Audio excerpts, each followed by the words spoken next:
Hey, Coach Kirsten coming at you with another edition of Invictus Fitness Coaches Corners. We've got Coach Fritz with us. He's been a primary coach at our San Diego location for almost 3 years now.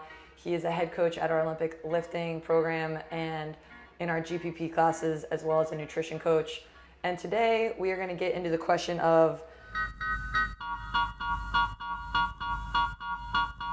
what are some tools, tips, tactics that you have for building or creating buy-in with our members for customization? An awesome topic. Why, could we back up and talk about why we use the word customization? Absolutely. Oh, Please okay. do. So, scaling. How do you feel about scaling a workout? Does that make you feel less than? Yes. I feel bad just now hearing the word. It makes me shudder. You're not even allowed to say it. She told me I was allowed to say it right now, but never again. Never again. So you can also say, what are other words that coaches use besides customization? Modification. Modification and scaling. Those are the big ones, Yeah. right? I also So- don't love modification. No. It's well, okay. And language is powerful. We've talked about this in multiple staff meetings. We've had guests come in and educate us, our staff, on how about the power of language. Modifying something is changing it for what reason? Some unknown, unspecified reason. If I am scaling a workout, that means I'm going down a couple pegs from what is intended, from what's written on the whiteboard. But if I'm customizing it, I'm changing it for me, for my intention, for my purpose. And that's really important. It's an individualized blueprint for you. And that feels good. Yeah, as it When should. you buy a car and you get something customized in that car, it's Yeah. exactly what you wanted. Yeah. So language is powerful. Language is powerful. At Invictus, we try to really encourage creating a culture of customization in the language our coaches use, as well as a mindset for our members, so that they, in their own brain, embrace this idea of how can I customize this today, which requires them to know an awful lot about who they are, who is showing up that day, that moment, and what they need. Yeah. And how long have we been working on this? Years. I've been here 2.5, almost 3 years. And when I started, we began using the language of customization. It seemed like it was new to use that language, at least for the majority of our staff. I think you were already using it, but it seems like some of the other staff members were using the scaling and the modification. And I found myself using that language too, because that's the language I used before I came into this gym from my previous space. And So it's I the would have- language of CrossFit, right? Right. We use the language that was passed down to us, and we are still a CrossFit and a functional fitness facility, and now we found that that language can be very black and white. Oh, okay, you do RX or you do scaled. That's where it came from. Right. And even though there was good intention in that of, hey, we're providing an option. Like if this isn't the right answer for you, this one is pretty close. It keeps you similar. Yeah. And now we know, hey, when you have a 400 plus member gym or any gym in the world and you're putting up a GPP program, you need to give opportunities for your membership to find customization and individualization within that GPP programming. And that is where teaching your clients to customize and having them buy into it is really powerful. And now it creates all these layers of gray. It's 40 shades of gray. So That's right. How do we do it? We start with the whiteboard, where the workout or the training for the day is written. And the whiteboard has a ton of power, because when people see things written on the whiteboard, they want to do what's written on the whiteboard. So if you have the workout of the day, you write that down on the whiteboard and you just leave it, and then you tell athletes what their customization options are, how many are going to do that? Not very many. Negative. Maybe a couple that know that they should. So in my mind, customization is a way, if you build the culture of your gym around that, it's a way to move your entire athlete base, and it starts at the whiteboard. So whiteboard validity is a real thing. I've been writing things on the whiteboard or you can do this, and you can do this instead for a while. However, sometimes I use a different marker. And the other day you pointed out people will still see that as less than if it's in a different handwriting because they know it was an afterthought or an add-on. If it's in different color, different handwriting, smaller, like these things matter to the athletes. So if you can, use the same color marker and write it the same size. You're probably not gonna be able to like mimic your colleague's handwriting. Rewrite the board if you have to. Yes, you do that a lot. First layer, right? Like of how we learn, right? Visual, then language, and then seeing examples, reading, listening, doing. Your first tool as a coach is the whiteboard, especially in a CrossFit functional facility group programming where we congregate around the whiteboard. Whether you like it or not, what's written on the whiteboard has power, and it is very easy for people to be either granted permission to explore or to feel that the track is already set for them. And what you write, how you write it, those are all, I mean, it's design 101, but what we don't understand is like, okay, graphic designers use skills like this, font size, font color, layout, what things are next to what things are integrated, and all of that plays into like a human's ability to infer hierarchy, what's important. So it's also, so let's say you have your part A on your workout, and you can do back squats or you can do Bulgarian split squats. You have two options. You have option 1, option 2. You can also use the whiteboard on the side, and once again, you do a great job of this. You've been doing this for years.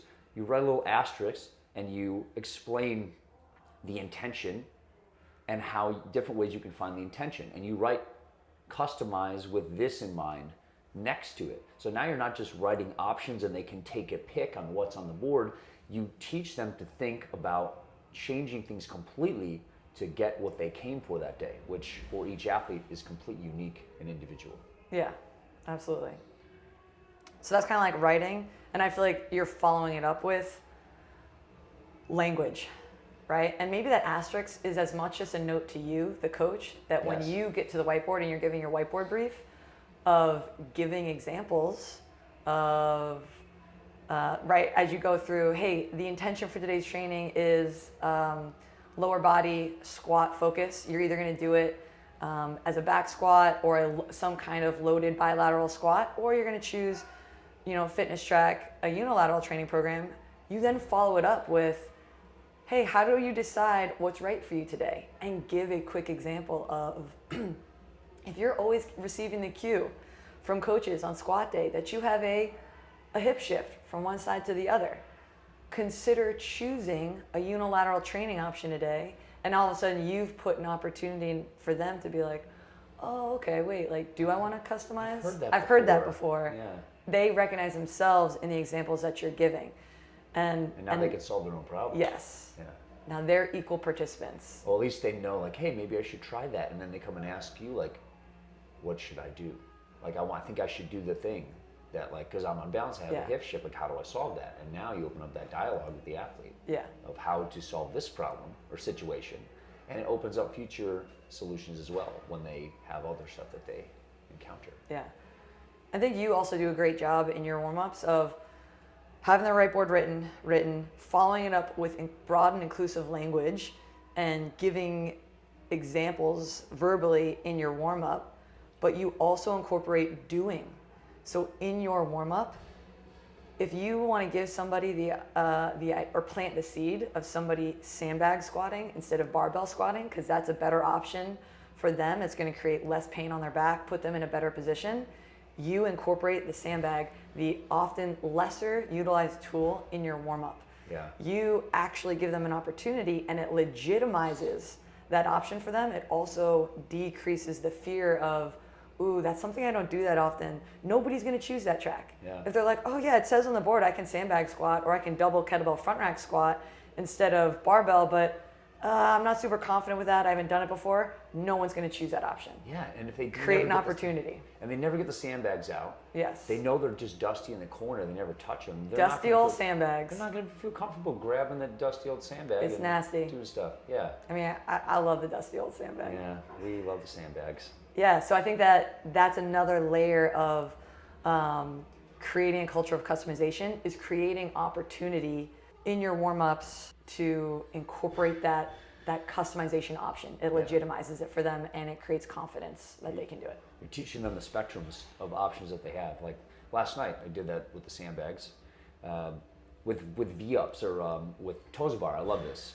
You start with something simple. Start with a dead bug or a hollow hold, and you tell them this is a viable option to do instead of toes bar.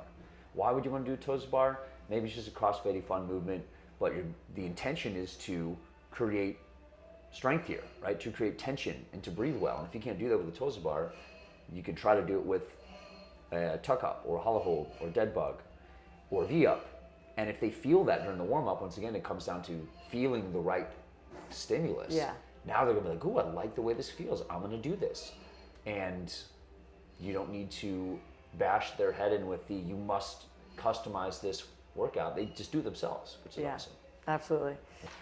I think another important tool that a lot of our coaches incorporate to build that culture of customization and kind of break down that whiteboard validity is highlighting the members that do customize in your debrief. That's right. I think about this a lot, that as a coach, you got a class of 20 people, you know who's customizing. Like they've had a conversation with you, you know their injury history, you know that they're going to customize. But sometimes maybe there's 10 of them, and they're each customizing in their own way. Not every single element, but some part of it.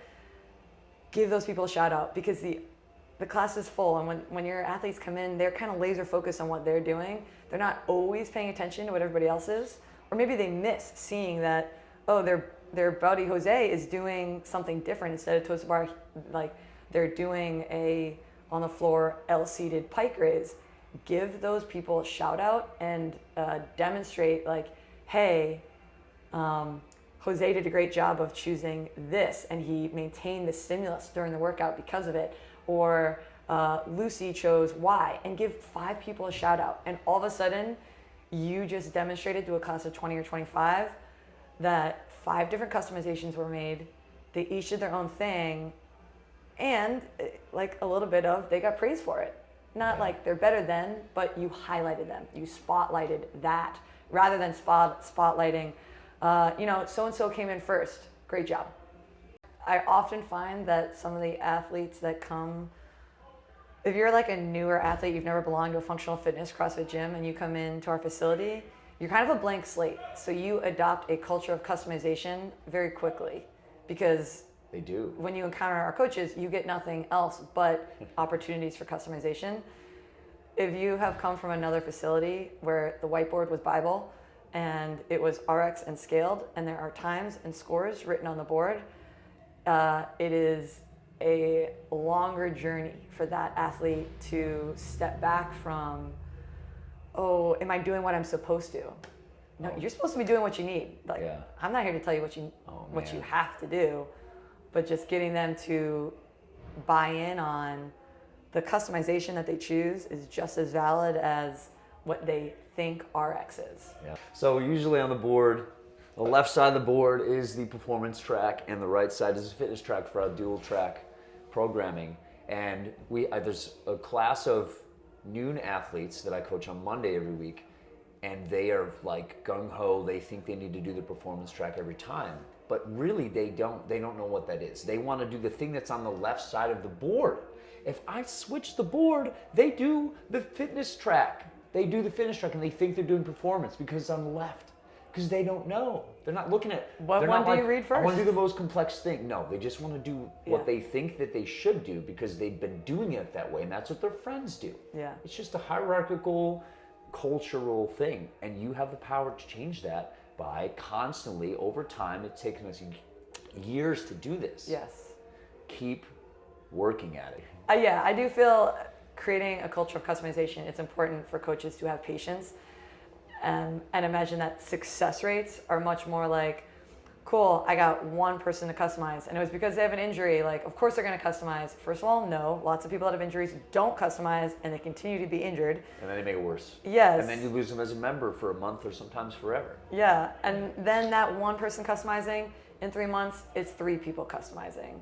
3 months later, it's 6. Yeah. So like, wait for these very small changes to occur, and a year, 18 months from now, your culture will begin to shift. Yeah. And then you can rely on some of your more experienced members to take in newer members. Maybe they partner up with them and they demonstrate by example of, oh yeah, we don't have to do what that thing says. Let's do this. Because the board is an estimate for the upper middle of what the gym is capable of. So if you're not in the upper middle for every single thing every day, you should be customizing your training every day. Yeah. Yeah. Make customizations cool. You can hashtag that, kids. Make customizations cool. We should start doing that. I want to make a shirt. Cool. Thanks, Fritz. Thanks, Kieran. That was fun.